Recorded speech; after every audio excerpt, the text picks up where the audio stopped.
కాంచన సలహా మేరకు కాశీని స్వప్నతో కలిపేందుకు శ్రీధర్ ప్రయత్నిస్తాడు.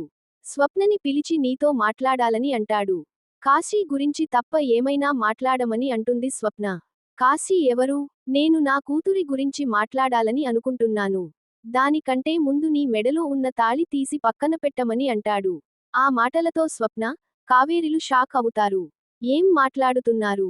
మెడలో తాళి తీసేయమని చెబుతారా అని సీరియస్ అవుతుంది కావేరి. మీ అమ్మ పాతకాలం మనిషి, మొగుడు తప్పు చేసినా సర్దుకుపోయే మనిషి. నువ్వు ఎవ్వరి కోసం తగ్గొద్దు, ఆ తాళి తీసేయమని చెబుతాడు శ్రీధర్. భర్తనే వద్దు అనుకున్నప్పుడు అతను కట్టిన తాళి ఎందుకు తీసేయ్ అంటాడు. ఆ మాటలతో స్వప్న షాక్ అవుతుంది. మీ పెద్దమ్మ అమాయకురాలు. నీ గురించి తెలియక నిన్ను, కాశీని ఒక్కటి చేయాలని అనుకుంటోంది.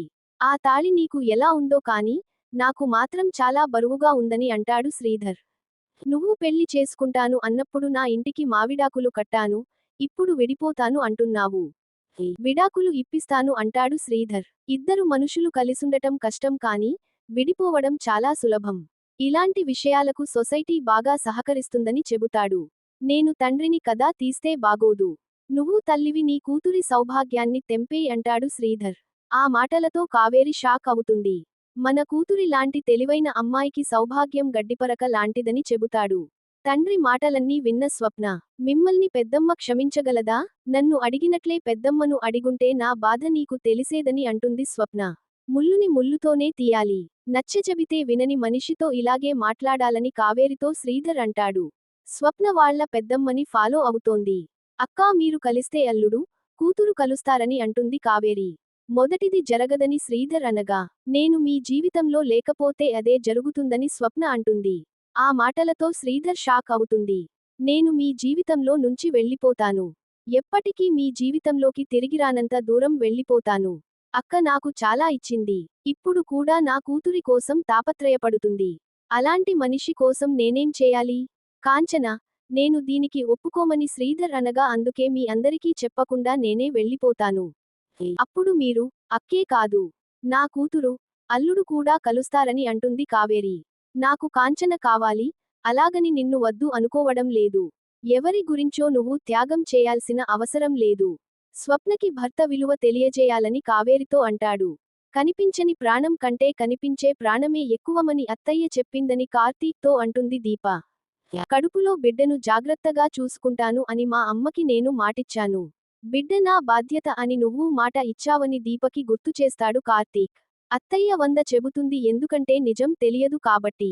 నేను సుమిత్ర అమ్మ కోసం నా కడుపులో బిడ్డను త్యాగం చేయాలని అనుకుంటున్నాను, వెళ్ళి మా అమ్మతో చెప్పు, ఎలా రియాక్ట్ అవుతుందో చూడు అంటాడు కార్తీక్. నేను బిడ్డను చంపుకునే దానిలా కనిపించానా అని ప్రశ్నిస్తుంది దీప. కడుపులో పెరుగుతున్న బిడ్డ మీదే కాదు, శౌర్య మీద కూడా సర్వహక్కులు ఉన్నాయి. శౌర్య కూడా నా కూతురే అంటాడు కార్తీక్. నాకు పుట్టని కూతురి మీదే నాకు అంత ప్రేమ ఉంటే, నాకు పుట్టబోయే బిడ్డ మీద ఇంకెంత ప్రేమ ఉండాలని కార్తీక్ ప్రశ్నిస్తాడు. కాని అది పుట్టాలి కదా అని కార్తీక్ అనడంతో దీప ఏడుస్తుంది. 2 ప్రాణాలు, 2 కళ్ళలాంటివి. ఏ కన్ను పొడుచుకోను అని ప్రశ్నిస్తాడు కార్తీక్. నువ్వు నాకు అన్నీ ఇచ్చావు, నేను నీకు ఏమీ ఇవ్వలేదు. బిడ్డను నీకిస్తే నా బావ సంతోషం కోసం నేను ఒక పని చేయగలిగాననే తృప్తి ఉండేదని అంటుంది దీప. మా అమ్మకి నేను ప్రతిరూపం, ఇది నీ ప్రతిరూపం. ఎవరి కోసం ఎవరిని వదులుకోను అని ప్రశ్నిస్తుంది దీప.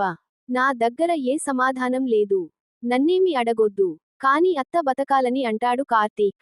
ఏ నిర్ణయం తీసుకోవాలో, ఎవరిని వదులుకోవాలో తెలియడం లేదని కార్తీక్ కంటతడి పెడతాడు.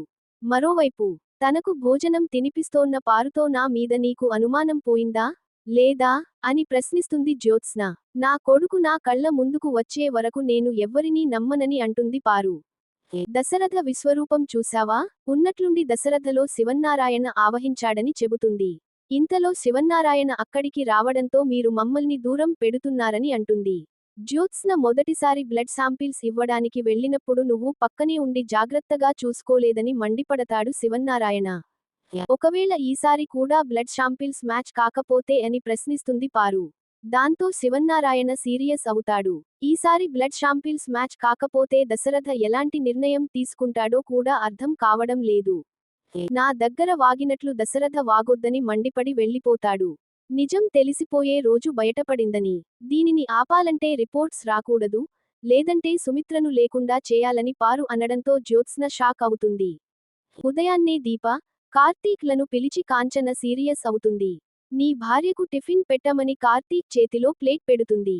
దీప ముఖంలో నీకు ఏమైనా సంతోషం కనిపిస్తుందా అని అనసూయని అడుగుతుంది కాంచన. బాగా కావాల్సిన వాళ్ళు చనిపోతారని తెలిస్తే ఎలాంటి దిగులు పెట్టుకుంటామో దీప ముఖం కూడా అలాగే ఉందని అంటుంది అనసూయ. ఆడది ఏ జాతిలో ఉన్న అమ్మతనం కోసం ఆరాటపడుతుంది. బిడ్డ ఆకలి కోసం బాధపడుతుందని దీపపై కాంచన మండిపడుతుంది. ఇంతటితో ఎపిసోడ్ ముగుస్తుంది.